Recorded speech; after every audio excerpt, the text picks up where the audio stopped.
तो आज मैं आप लोगों को बताने वाला हूँ कि एक नॉर्मल क्रूज कंट्रोल और अडेप्टिव क्रूज कंट्रोल में क्या फर्क होता है, क्योंकि मर्सिडीज गाड़ियों के अंदर आपको ये नॉर्मली दिखेगा, सिंबल कैसे होते हैं, तो वही जानने के लिए आपको मेरे साथ चलना पड़ेगा। आ जाओ। तो यहाँ पे जो आप सिंबल देख पा रहे हो ये नॉर्मल क्रूज कंट्रोल का है, ठीक है। जब आप इसे क्लिक करते हो तो ये देखो इस तरीके का सिंबल बना हुआ आ जाता है, ठीक है।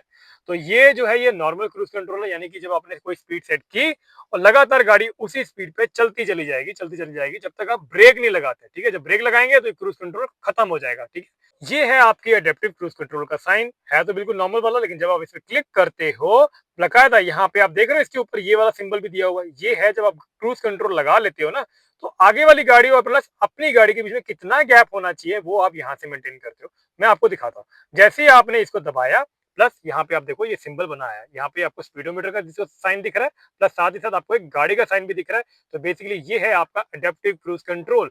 अब यहाँ पे क्या होता है, क्योंकि आपने सपोज किया 100 पे लगा रखा है क्रूज, और अगली वाली जो गाड़ी है वो मान लीजिए 90 पे चल रही है, 80 पे चल रही है, तो जैसी गाड़ी उसके करीब जाने की कोशिश करेगी उसी टाइम ये गाड़ी ऑटोमेटिकली स्पीड अपनी कम करने लग जाएगी, ये भी 80 में आ जाएगी। तो यहाँ इसे कहते हैं एडेप्टिव क्रूज कंट्रोल। अब वो गैप कितना मेंटेन करना है उसके लिए आपको ये वाला बटन जो है ये दबाना पड़ता है।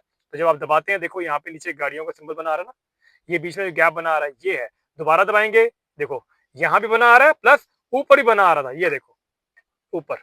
तो ये है आपका अडेप्टिव क्रूज कंट्रोल। इसमें क्या होता है, जब आप क्रूज सेट करते हो तो गाड़ी चलती तो है क्रूज में, बट अगर इसके एकदम से कोई आगे आ जाता है तो गाड़ी ऑटोमेटिकली ब्रेक भी लेती है।